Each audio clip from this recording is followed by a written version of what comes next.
বিশ্ব সংবাদে আপনাদের স্বাগত। সংবাদের শুরুতেই শিরোনাম, পরে বিস্তারিত। ইসরায়েল ইরান যুক্তরাষ্ট্র ত্রিমুখী বিশ্বযুদ্ধ, জানিয়ে দিব হাতে থাকা সর্বশেষ আপডেট সংবাদ। প্রথমেই শিরোনাম, এবার মধ্যপ্রাচ্যে ২৭টি মার্কিন ঘাঁটিতে আইআরজিসির হামলা। আরও থাকছে খামেনিকে হত্যার নেপথ্যে মির্জাফর, সৌদি আরব। আরও জানিয়ে দিব ইসরায়েল যুক্তরাষ্ট্রের অতর্কিত হামলা অব্যাহত, দিশেহারা ইরান। আরও থাকছে আগে কখনো হয়নি এমন হামলার হুঁশিয়ারি ট্রাম্পের। এদিকে মধ্যপ্রাচ্যের রেড লাইন অতিক্রম নয়, চীনের ভয়ঙ্কর হুঁশিয়ারি দিয়ে হামলা। সর্বশেষ জানিয়ে দিব ইসরায়েলি ইরানি হামলায় নিহত অর্ধশতাধিক, আহত হাজার খানেক। মধ্যপ্রাচ্যের ২৭টি মার্কিন ঘাঁটিতে আইআরজিসির হামলা। এবার ইরানের ইসলামী রেজলিউশনারি গার্ড কোর্টস মধ্যপ্রাচ্য জুড়ে অবস্থিত ২৭টি মার্কিন ঘাঁটিতে ভয়াবহ হামলা করেছে বলে খবর পাওয়া গেছে। দেশটির রাষ্ট্রীয় গণমাধ্যম জানায়, যুক্তরাষ্ট্র এবং ইসরায়েলি বাহিনীর যৌথ গোলাবর্ষণের পাল্টা প্রতিশোধ হিসেবে এটি ছিল তেহরানের পক্ষ থেকে জ্যেষ্ঠ দফার হামলা। এই অভিযানে ইসরায়েল এবং অঞ্চলের বিভিন্ন মার্কিন ঘাঁটিতে লক্ষ্য করে ব্যাপক ক্ষেপণাস্ত্র এবং ড্রোন নিক্ষেপ করা হয়েছে। আইআরজিসি জানিয়েছে, তাদের লক্ষ্যবস্তুর তালিকায় মার্কিন ঘাঁটিগুলো ছাড়াও ইসরায়েলের তেলনোভ বিমান ঘাঁটি, তেল আবিবে অবস্থিত ইসরায়েলি সেনাবাহিনীর প্রধান সদর দপ্তর হাকিয়া এবং একই শহরের একটি বিশাল প্রতিরক্ষা শিল্প কমপ্লেক্স অন্তর্ভুক্ত ছিল। ইরান এই হামলাকে কেবল শুরু হিসেবে উল্লেখ করে সতর্ক করেছে যে তাদের বাহিনী ভবিষ্যতে আরও কঠোর এবং বিধ্বংসী প্রতিশোধমূলক ব্যবস্থা গ্রহণ করবে, যা শত্রুপক্ষকে একের পর এক শোচনীয় আঘাতের সম্মুখীন করবে। খামেনিকে হত্যার নেপথ্যে সৌদি আরব। এবার থলের বিড়াল বেরিয়ে এসেছে। ইরানের রাজধানী তেহরান সহ দেশটির বহু শহরে শনিবার সকাল থেকে আকাঙ্ক্ষিক মুহুর্মুহু হামলা শুরু করেছে ইসরায়েল ও যুক্তরাষ্ট্র। দেশ দুটির যৌথ হামলায় ইরানের সর্বোচ্চ নেতা আলী খামেনি নিহত হয়েছেন। সেই সঙ্গে ইরানের শীর্ষ আরও অনেক নেতা এবং কমান্ডার নিহত হয়েছেন। এমন পরিস্থিতির মধ্যে চাঞ্চল্যকর রিপোর্ট প্রকাশ করেছে প্রভাবশালী মার্কিন গণমাধ্যম দ্য ওয়ার্ল্ড লিস্ট জার্নাল। প্রতিবেদনে বলা হয়েছে, ইরানে হামলা শুরুর নেপথ্যে রয়েছে ইসরায়েল এবং সৌদি আরব। দেশ দুটির চাপেই ইরানে হামলা শুরু করেছে বলে রিপোর্টে বলা হয়েছে। রয়টার্স বলছে, ইরানে হামলা না করার জন্য সৌদি যুবরাজ প্রকাশ্যে কূটনীতিককে সমর্থন দিয়েছিলেন এবং বলছিলেন, তেহরানে হামলা চালানোর জন্য সৌদির ভূখণ্ড ব্যবহার করা যাবে না। কিন্তু মার্কিন প্রেসিডেন্ট ডোনাল্ড ট্রাম্পের সঙ্গে কথা বলার সময় ইরানে হামলা নিয়ে বিভিন্ন কথা বলেছেন সৌদি যুবরাজ। তিনি ট্রাম্পকে সতর্ক করতেন, ইরানে হামলা চালাতে যুক্তরাষ্ট্র পদক্ষেপ না নিলে পরিণতি খারাপ হবে। দুটি সূত্র রয়টার্সকে জানিয়েছে, ইরানে হামলা শুরুর কিছুক্ষণ আগে খামেনি নিরাপদ একটি স্থানে তার দুই সিনিয়র উপদেষ্টা আলী লাজারানি এবং আলী খামসানির সঙ্গে বৈঠক করেছিলেন। এরপরেই সেখানে অতর্কিত হামলা চালায় ইসরায়েল ও যুক্তরাষ্ট্র। এদিকে ওয়াশিংটন পোস্ট তেহরান হামলা ইস্যুতে সৌদি এবং ইসরায়েলের একই অবস্থানের জন্য তাদেরকে মধ্যপ্রাচ্যের অস্বাভাবিক মার্কিন মিত্র জুটি হিসেবে উল্লেখ করেছে।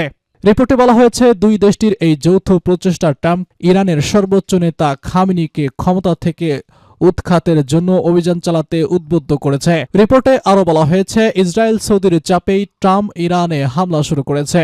ইরানে হামলা শুরু করার জন্য ট্রাম্পের সঙ্গে একাধিকবার কথা বলেছেন সৌদি যুবরাজ, অথচ প্রকাশ্যে তিনি ভিন্ন কথা বলছেন। যুবরাজ সালমান ইরানের প্রেসিডেন্ট মাসুদ পেজেশকিয়ানকে বলেছিলেন, তেহরানে হামলার জন্য সৌদি আরব তার আকাশসীমা বন্ধ ভূখণ্ড ব্যবহার করতে দেবে না। অন্যদিকে মার্কিন কর্মকর্তাদের যুবরাজ বলেছিলেন, মধ্যপ্রাচ্যে ওয়াশিংটন যদি তাদের উল্লেখযোগ্য সামরিক শক্তি ব্যবহার না করে, তাহলে ইরান আরও শক্তিশালী এবং বিপজ্জনক হয়ে উঠতে পারে। গত জানুয়ারিতে যুক্তরাষ্ট্র সফরের সময় যুবরাজের ভাই খালিদ বিন সালমানও মার্কিন কর্মকর্তাদের সঙ্গে প্রাইভেট বৈঠকে একই বার্তা দিয়েছিলেন। যুবরাজ সালমানের ঘনিষ্ঠ ব্যক্তিরা জানিয়েছে যে তিনি ইরানকে রায়াদের প্রধান আঞ্চলিক প্রতিপক্ষ হিসেবে দেখছেন।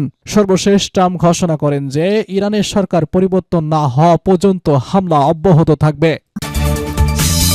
ইসরায়েল যুক্তরাষ্ট্রের অতর্কিত হামলা অব্যাহত, দিশেহারা ইরান। এদিকে ইরানের রাজধানী তেহরানে এখন ভোরের সূর্য উঠেছে। এর মধ্যেও গত কয়েক ঘণ্টা ধরে সেখানে বিস্ফোরণের শব্দ শোনা যাচ্ছে। রোববার বিবিসির লাইভ প্রতিবেদনে এসব তথ্য জানানো হয়েছে। শনিবার যুক্তরাষ্ট্র ইসরায়েলের প্রাণঘাতী হামলার লক্ষ্যবস্তু ছিল ইরানের এই রাজধানী শহরটি।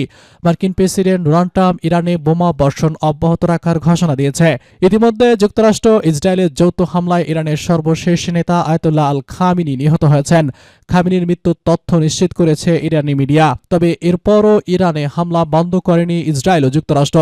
প্রতিবেদনে বলা হয়েছে, ঘণ্টা খানেক আগে ইউএস সেন্ট্রাল কমান্ড সামাজিক যোগাযোগ মাধ্যম এক্সে এক ভিডিও পোস্টে বলেছে, সেখানে দেখা যায় মার্কিন ক্ষেপণাস্ত্র উৎক্ষেপণ করা হচ্ছে এবং এগুলো তাদের লক্ষ্যবস্তুতে আঘাত আনছে।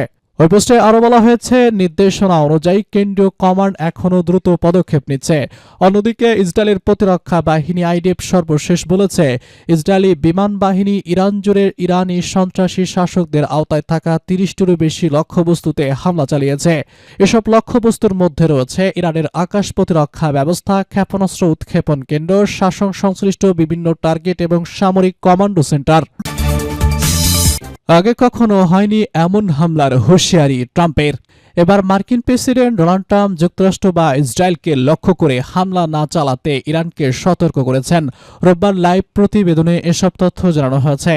নিজের সামাজিক যোগাযোগ মাধ্যম তথ্য ন্যাশনালে ট্রাম্প লিখেছেন, ইরান মাত্রই জানিয়েছে যে তারা আজ প্রচণ্ড আঘাত আনবে, যা তারা আগে কখনো করেনি। তাদের সেটা না করাই ভালো। এরপরও যদি সেটা করে তাহলে আমরা তাদের এমন একটি শক্তি দিয়ে আঘাত করব যা আগে কখনো দেখা যায়নি। ইরানের ইসলামী গার্ডের যুক্তরাষ্ট্র ঘাঁটি এবং ইসরায়েলের হামলার হুমকি দেওয়ার পর ট্রাম্প এই বিবৃতি দিলেন। ইরানের সর্বোচ্চ নেতা খামেনির মৃত্যুর খবর নিশ্চিত হওয়ার পর করা হুঁশিয়ারি বার্তা দেশটির ইসলামী বিপ্লবী গার্ড বাহিনীর। বিবৃতিতে আইআরজিসি ইরানের ইতিহাসের সবচেয়ে ধ্বংসাত্মক আক্রমণাত্মক অভিযান শুরু করার ঘোষণা দিয়েছে। তারা বলছে, অধিকৃত অঞ্চল এবং আমেরিকান সন্ত্রাসী ঘাঁটি লক্ষ্য করে ইসলামী প্রজাতন্ত্র ইরানের সশস্ত্র বাহিনীর ইতিহাস সবচেয়ে মারাত্মক আক্রমণাত্মক অভিযান আর কিছুক্ষণের মধ্যেই শুরু হবে। মধ্যপ্রাচ্যের রেড লাইন অতিক্রম করেছে চীনের ভয়ঙ্কর হুঁশিয়ারি করে হামলার হুমকি। এবার ইরানে মার্কিন যুক্তরাষ্ট্র ইসরায়েলের সামরিক অভিযানের পর মধ্যপ্রাচ্যের পরিস্থিতি নতুন করে উত্তপ্ত হয়ে উঠেছে। এমন প্রেক্ষাপটে জাতিসংঘ নিরাপত্তা পরিষদের জরুরি বৈঠক স্পষ্ট বার্তা দিলেন চীন। বেসামরিক সুরক্ষায় আন্তর্জাতিক সীমা কোনোভাবেই লঙ্ঘন করা যাবে না বলে সতর্ক করেছেন দেশটির স্থায়ী প্রতিনিধি কু কং। জাতিসংঘ নিরাপত্তা পরিষদের জরুরি বৈঠকে চীনের স্থায়ী প্রতিনিধি কুয়াং বলেছেন, সশস্ত্র সংঘাতের ক্ষেত্রে বেসামরিক নাগরিকদের সুরক্ষার জন্য যে আন্তর্জাতিক রেড লাইন রয়েছে তা কোনোভাবেই অতিক্রম করা যাবে না। ইরানে মার্কিন যুক্তরাষ্ট্র এবং ইসরায়েলের সাম্প্রতিক সামরিক অভিযানের পর উদ্বেগ পরিস্থিতিতে গভীর উদ্বেগ প্রকাশ করে তিনি জানান, ইরান জুড়ে চালানো হামলায় বিপুল সংখ্যক বেসামরিক নাগরিক হতাহত হওয়ার খবর বেজিংকে গভীরভাবে শোকাহত করেছে। কুয়াং এই হামলাকে নির্বিচার বল প্রয়োগ হিসেবে অভিহিত করে বলেন, আন্তর্জাতিক আইনের অধীনে সব পক্ষকে তাদের মানবিক দায়িত্ব পালন করতে হবে। নির্বিচারে হামলা কোনোভাবেই গ্রহণযোগ্য নয়। চীন এই অঞ্চলের সংঘাতের আরও বিস্তার রোধে অবিলম্বে সামরিক কার্যক্রম বন্ধ করার আহ্বান জানিয়েছে। ফুয়াং বলেছেন, মধ্যপ্রাচ্যের পরিস্থিতি এখন অত্যন্ত সংবেদনশীল পর্যায়ে রয়েছে। এই মুহূর্তে উত্তেজনা প্রশমন না করলে এর ফল হবে ভয়াবহ। তিনি সমস্ত পক্ষকে সংযম প্রদর্শনের জন্য আন্তর্জাতিক আইন মেনে চলার আহ্বান জানান। জাতিসংঘে চীনের প্রতিনিধি আরও জানান, চীন মধ্যপ্রাচ্যে দ্রুত শক্তি এবং স্থিতিশীলতা ফিরিয়ে আনতে আন্তর্জাতিক সম্প্রদায়ের সঙ্গে একযোগে কাজ করতে প্রস্তুত। বেজিং মনে করে, আন্তর্জাতিক শক্তি ব্যবহারের পরিবর্তে আলোচনার মাধ্যমে যে কোনো সংঘাতের সমাধান করা উচিত। পারমাণবিক কর্মসূচি নিয়ে সমঝোতা না করা ইরানের উপর যে হামলা হয়েছে তা নিয়ে বিশ্বজুড়ে মিশ্র প্রতিক্রিয়া দেখা দিয়েছে। এদিকে যুক্তরাষ্ট্রের কূটনৈতিক সমাধানের কথা বলছে, অন্যদিকে চীন সতর্ক করেছে যে এই হামলা মধ্যপ্রাচ্যের শান্তিকে চিরতরে বিঘ্নিত করতে পারে। এর মধ্যে ইরানের সর্বোচ্চ নেতা আয়াতুল্লাহ আল খামেনির মৃত্যুর খবর পাওয়ার পর পরিস্থিতি আরও জটিল হওয়ার শঙ্কা তৈরি হয়েছে। ইসরায়েলে ইরানি হামলায় অর্ধশতাধিক নিহত, আহত হাজার খানিক। ইরানের ক্ষেপণাস্ত্র এবং ড্রোন হামলায় ইসরায়েলে এখনও পর্যন্ত অর্ধশতাধিক নিহত এবং হাজার খানিক আহত হয়েছেন। শনিবার 28 ফেব্রুয়ারি যুক্তরাষ্ট্র ইসরায়েলের সঙ্গে যুদ্ধবাধা দেওয়ার পর থেকে ইসরায়েলকে লক্ষ্য করে দফায় দফায় গুচ্ছ গুচ্ছ ক্ষেপণাস্ত্র ছুড়ছে ইরান। ইসরায়েলের প্রতিরক্ষা বাহিনী জানিয়েছে, এইসব ক্ষেপণাস্ত্রের অধিকাংশই লক্ষ্যবস্তুতে আঘাত আনার আগে ধ্বংস করা সম্ভব হলেও সবগুলোকে আটকানো সম্ভব হচ্ছে না। আকাশ প্রতিরক্ষা ব্যবস্থার ফাঁক গর্তে কিছু ক্ষেপণাস্ত্র আঘাত আনছে এবং সেসবের জেরেই ঘটেছে নিহত এবং আহতের ঘটনা। যারা নিহত এবং আহত হয়েছেন তারা সবাই তেল আবিব, বেইত হানুন এবং পশ্চিম জেরুজালেমের বাসিন্দা। ফিলিস্তিনের পশ্চিম তীরে ইসরায়েলি বসতি স্থাপনাকারীদের আবাসিক এলাকা লক্ষ্য করেও ক্ষেপণাস্ত্র ছুড়েছে ইরান। তবে সেখান থেকে এখনও নিহত বা আহত হওয়ার কোনো খবর পাওয়া যায়নি। এদিকে ইসরায়েল এবং যুক্তরাষ্ট্রের যৌথ আগ্রাসনে রোববার ইরানের সর্বশেষ ধর্মীয় নেতা আয়াতুল্লাহ আল খামেনি নিহত হয়েছেন। ইরানি গণমাধ্যম তাসনিম নিউজ এবং ফরেনসিক নিউজ এজেন্সি এই তথ্য জানিয়েছে।